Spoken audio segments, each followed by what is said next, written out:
In this video, we're going to show you how to make a REST API call using an API token.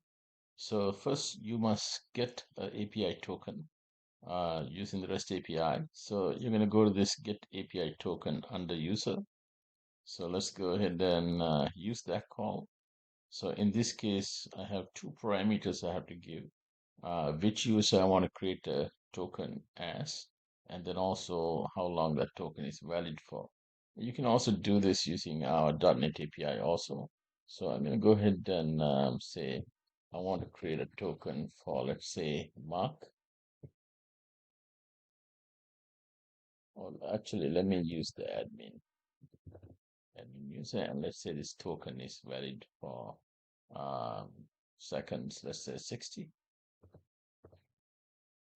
And in order to make this call, you have to also provide authorization. So in this case, I'm going to use basic auth to provide. So I'm going to go ahead and say basic auth, and I'm going to use my default username and password. And if I say send, this is going to go ahead and generate me a token. So the token data came back. So now what I can do is I can actually copy this token. And I'm going to go back to our previous get user call. So I'm going to go in here. And before, we used basic auth where we gave username and password to make this call. But instead, what I'm going to do is I'm going to say I'm providing a JWT token. And in this case, actually, I'm going to use a bearer token. And I'm going to go ahead and provide that token.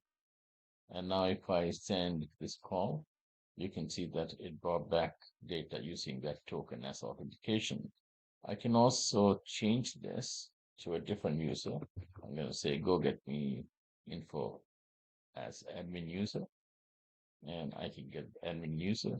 And it's using this token. And this token is valid for 60 seconds. So this is another way for you to authenticate with our API using API token.